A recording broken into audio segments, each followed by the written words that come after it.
அஸ்ஸலாமு அலைக்கும் வரஹ்மத்துல்லாஹி வபரகாத்துஹு. நறுமணப் பொருட்களை பயன்படுத்துதல். அல்லாஹுடைய தூதர் ஸல்லல்லாஹு அலைஹி வஸல்லம் அவர்கள் கூறினார்கள், ஒருவரிடம் வாசனை திரவியம் எடுத்துக்கொள்ளுமாறு கோரப்பட்டால் அதை அவர் மறுக்க வேண்டாம். ஏனெனில் அது எடுத்துச் செல்வதற்கு எளிதானதும் சிறந்த நறுமணமும் ஆகும். இந்த செய்தி அபூ ஹுரைரா ரலியல்லாஹு அன்ஹு அவர்கள் மூலமாக அறிவிக்கப்பட்டு ஸஹீஹ் முஸ்லிமில் 4538 என்ற எண்ணிலே பதிவு செய்யப்பட்டிருக்கிறது. நறுமணப் பொருட்களில் மிகவும் சிறந்த கஸ்தூரியை பயன்படுத்துவது, நறுமண செடிகளையும் வாசனை திரவியங்களையும் யாரேனும் பரிசளித்தால் அதை ஏற்க மறுப்பது வெறுக்கத்தக்க ஒரு செயலாக இஸ்லாம் அறிவுறுத்துகிறது. இப்படிப்பட்ட ஒரு சூழ்நிலையிலே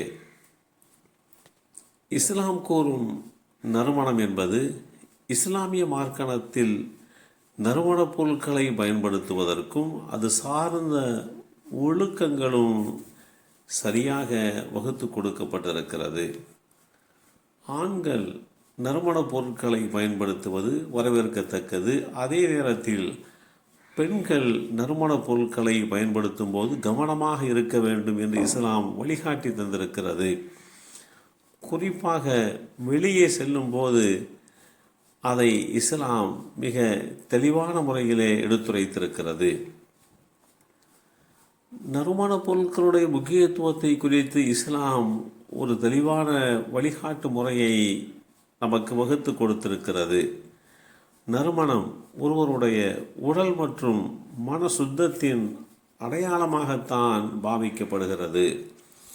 நறுமணத்தை பயன்படுத்துவது மற்றவர்களுக்கு மரியாதை செலுத்துவதாகவும் நல்ல தோற்றத்தை அளிப்பதாகவும் தான் பார்க்கப்படுகிறது. இஸ்லாமிய மரபுகளின்படி நபி ஸல்லல்லாஹு அலைஹி வஸல்லம் அவர்கள் நறுமணப் பொருட்களை விரும்பி பயன்படுத்தியதாகவும் அது குறித்து தெளிவாக பேசியதாகவும் நபிமொழி தொகுப்புகள் தெளிவுபடுத்துகின்றன. பெண்கள் வெளியே செல்லும் போது நறுமணப் பொருட்களை பயன்படுத்துவது தொடர்பாக இஸ்லாம் சில கட்டுப்பாடுகளை ஏற்படுத்தியிருக்கிறது. காரணம், அது பலருடைய தவறான எண்ணங்களை உருவாக்கக்கூடிய வகையிலே அமைந்துவிடக்கூடாது என்கின்ற அடிப்படையில் உண்டானதாகும். பெண்கள் தன்னுடைய வீட்டில் இருக்கும்போது தாராளமாக நறுமணப் பொருட்களை பயன்படுத்தி கொள்ளலாம் என்று இஸ்லாம் வழிகாட்டி தருகிறது. அதிக நறுமணம் பூசுவதை தவிர்க்கவும் மிதமான அளவில் பயன்படுத்தவும் இஸ்லாம் அறிவுறுத்துகிறது. பொது இடங்களில் நறுமணப் பொருட்களை பயன்படுத்தும் போது மற்றவர்களுக்கு அது ஒரு விதமான அலர்ஜியை, சங்கடத்தை, ஒவ்வாமையை ஏற்படுத்துகின்ற வகையிலே இருக்கக்கூடாது. பெண்கள் நறுமணப் பொருட்களை பயன்படுத்தும் போது அது பலருடைய கவனத்தை ஈர்க்காத வகையிலே அமைந்திருக்க வேண்டும்.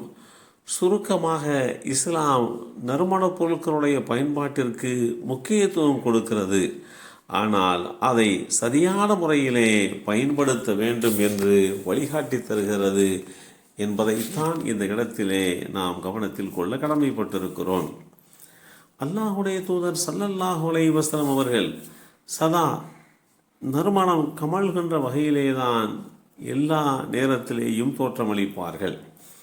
அந்த நறுமணப் பொருட்களை யாராவது கொண்டு வந்தால் மகிழ்வோடு அதை ஏற்றுக்கொள்வார்கள். அது அன்பளிப்பு என்கின்ற ரீதியிலே அமைந்தால் அதை முழு மனதோடு ஏற்பார்கள். அதேபோன்று நறுமணப் பொருளின் மூலமாக மனிதனுடைய உடலுக்கும் மூளைக்கும் எண்ணற்ற ஆற்றல்கள் கிடைக்கிறது என்று இன்றைக்கு அறிவியல் ஆய்வுகள் தெளிவுபடுத்துகிறது. ஒருவர் அவருக்கு மனமான சுகந்தமான நறுமணத்தை அவர் நுகருகின்ற போது அவருடைய மூளையின் ஆற்றல் திறம்பட செயல்படுவதற்குண்டான வாய்ப்பை ஏற்படுத்தி கொடுக்கிறது என்றெல்லாம் இன்றைக்கு மருத்துவ ஆய்வுகள் தெளிவுபடுத்துகிறது. எல்லாம் வல்ல அல்லாஹு தாலா நறுமணத்தின் மூலமாக நமக்கும் நம் சந்ததிகளுக்கும் நன்மையான விஷயங்களை ஏற்படுத்தி கொடுப்பானாக. அஸ்ஸலாமு அலைக்கும் வரஹ்மத்துல்லாஹி வபரகாத்துஹு.